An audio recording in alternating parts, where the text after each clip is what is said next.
Alright, so the title of this section, Inequalities in One Triangle. Guys, I always put this up here, and it's in your notebooks, but I need to be better about pointing it out. I shouldn't assume that you guys read over our goals. So right here, where you underline this part, after today's lesson, triangle, which side is the longest, or which angle is the largest? Pretty logical. Okay, here we go. So the two big ideas, theorem 510, theorem 511. So let's just look at the picture. Are you ready? So from this 5, just from what's given, do you agree this is the longest side? From the longest side, just draw little footprints. If this is the longest side, which do you think is the biggest angle? Hint, hint, hint. A has to be the biggest angle. The biggest side is always opposite of the biggest angle. Now think about that, guys. If you've got a big angle, hold out your arms, make a big angle with your hands. The bigger you make it, the longer it is between your fingers, right? So the bigger the angle, the longer the side. And then vice versa. So this one, the biggest angle, shout out, which is the biggest angle in this picture? 60, so just draw little footprints across from it. So which side has to be the biggest?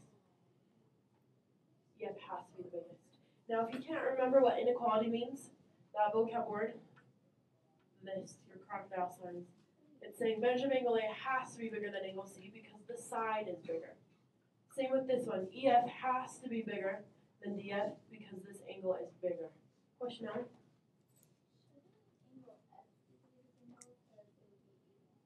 Let's talk about it. So right here, if you know the two angles, this is 60, this is 40. What's this one? 80. So right here, if we're just comparing these two, this one will still be bigger than that one. But I agree with you. In this picture, angle F would be the biggest. So you're just comparing.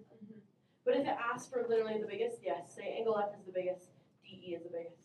That's great. Because on your assignment tonight, you've got to find that third angle and then figure out, put them in order. Question, Caitlin? So if it doesn't matter what the other angle is, you just compare two. Yes, if you're just making a comparison, just compare the two they asked for. If it asked for the largest, then you would want to find the third and then go from there. We're getting to that. Guys, way to think ahead. We're pressed. Okay. So here we go. Letter A, it gives us all the angles, so we don't have to find the third angle, but we do need to put them in order. So right here, do you guys remember what this little M stands for? Yeah, measure. This one, since it's saying the measure, you don't have to put literally the measurement, you just put the angle.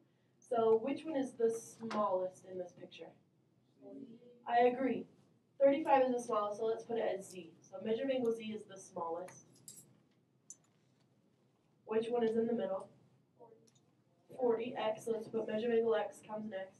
Biggest one is angle Y. There you go. So we organize them least to greatest. Well, now there's another comparison right below it. So we put the angles in order. Now from there, you should know which sides. So Z was our shortest angle, our smallest angle. So across from Z is which side? So XY, side XY is going to be your smallest. And then same thing, angle X is right in the middle. So across from angle X, footprint, YZ would be your middle length. It's not the shortest, it's not the largest, it's right in the middle. And then last one, which one was our biggest? Y. So across from Y, this would have to be your biggest side. X, Z. How many of you, even after one example, I think you got this? Yeah, you okay? Try this one. Letter B, start with the sides first. Shout out, guys, which side is the biggest? Yes, AC is the biggest. 7 is the biggest. So right here, let's, instead of putting the 7, let's put AC. Oh, well, we don't want to start at the biggest, huh? We want to start at the littlest. Which one's the smallest? BC, I'd say that one's in the middle, Colton. Is it? All right, so we've got BC, because it's 5. And then AB, because it's 6, right? And then our biggest, AC, 7. Okay, go from there. Try to put the angles in order then. Since you know those sides in that order, go backwards, figure out the angles.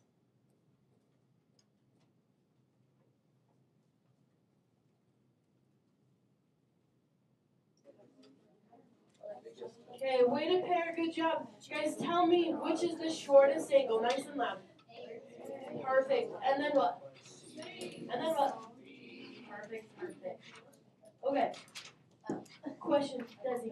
I just came up with like Mhm. All you do is just find the letter that just missed it. So B, C, Oh. D, and all of them. And it works on the other one too. Because did you hear Desi's trick? So she said right here, BC, that's the shortest one. Which letter is missing from that? A. And then AB, which one is missing? C. AC, which one is missing? That's a great trick. And it I've never works thought on of the that. other one too. Sweet. Thanks for sharing. This one, we've got another theorem. This is the exterior angle inequality.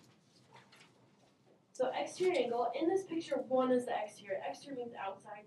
One's like in time out, it's outside of the triangle. What this is saying is it's proven that this angle right here is always going to be bigger than this angle that it's not touching on the inside. What do you think about that logically? Does it look like it's bigger?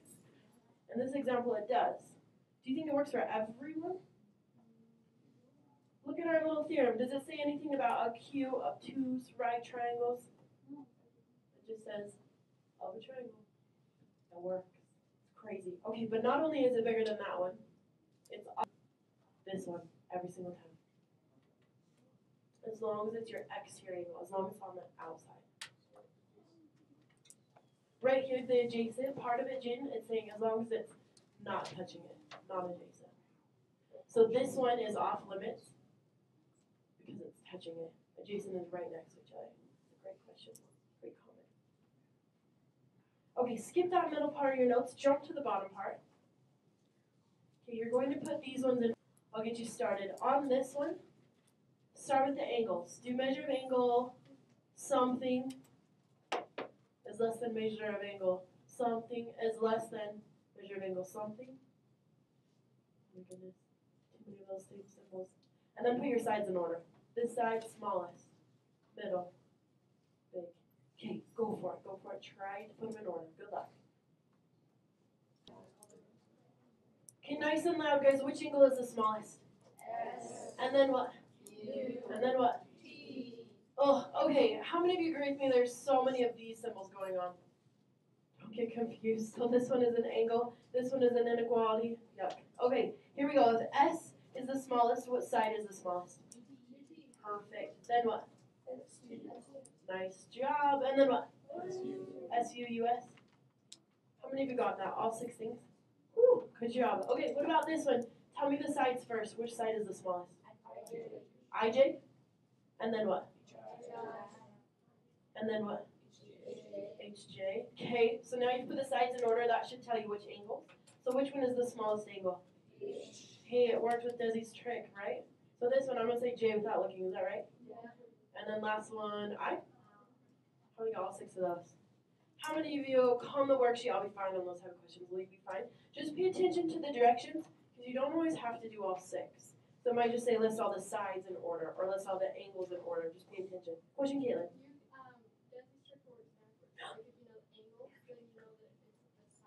I like that. Caitlin pointed out works backwards too. I'm going to start this way, go that way. Perfect. Thank you. Okay. Oh, next part. I really like this. I really like this. But you've got to really train yourself to not go really quickly through these. You got to check all 3 every single time. So this is the triangle inequality theorem. Okay, you're copying down like crazy. I'll let you copy first, and then let's talk about it. Okay. So this is saying you can know, if you have 3 measurements, you can tell every time whether they'll make a triangle or not. Okay, put this into perspective, because if you ever made spaghetti, you know how you get the boxes and it's just the hard, straight noodles? Yes? So, I don't know how I would do this, but it'd be an awesome activity if I could give you a box of spaghetti noodles and you had to break them into certain sizes, and then tell if it made a triangle. So, if I gave you a pretend box of noodles, and I told you take this, break it into 4 inches, I don't know, 6 inches, and how about 7 inches? Then you'd have to lay it down and see if you could match it up and make sure it's a triangle without any leftovers, without going past a side, or it's too short. There's a way to tell. So right here, let's just use those. What did I say? 4, 6, what did I say?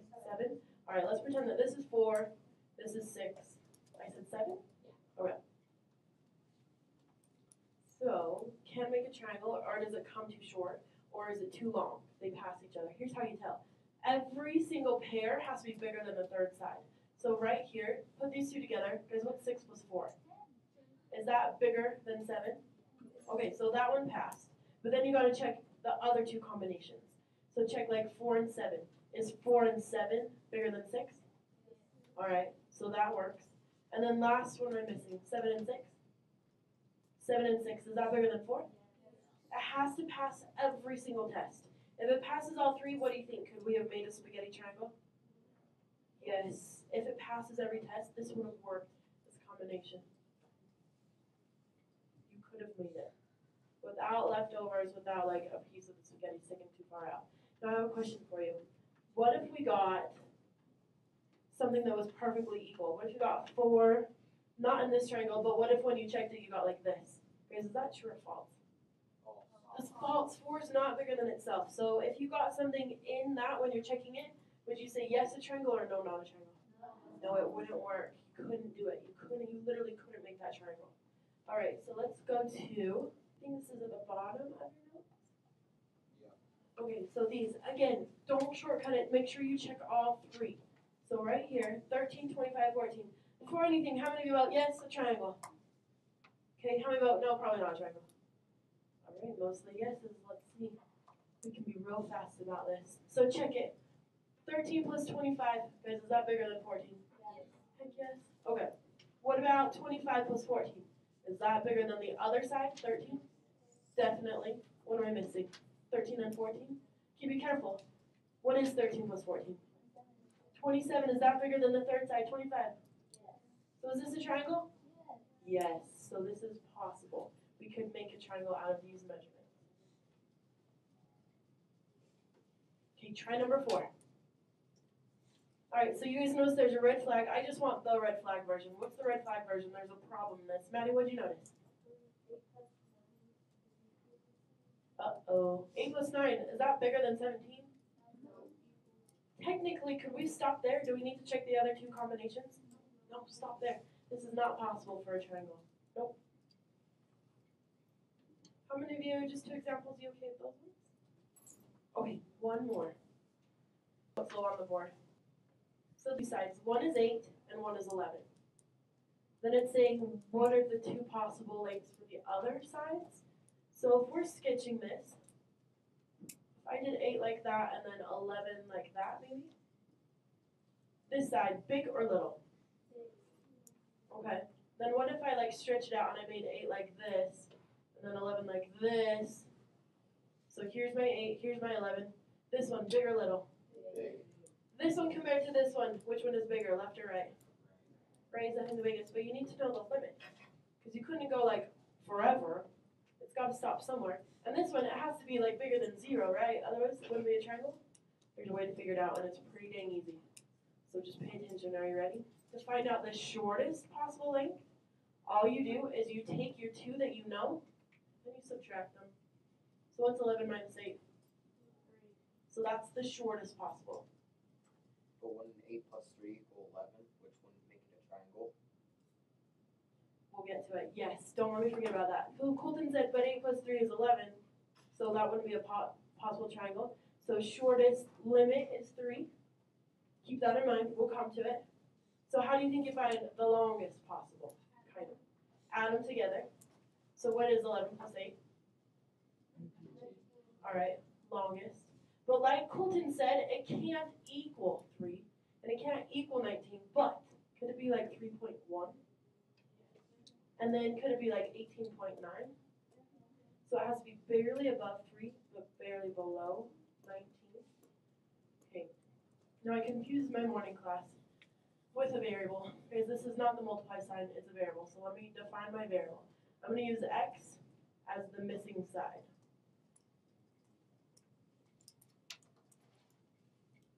You can write this. You should have seen this in algebra. Maybe you've forgotten. So if x is my missing side, I'm going to put x in the middle.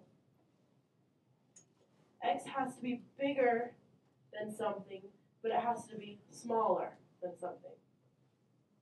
What does it have to be bigger than?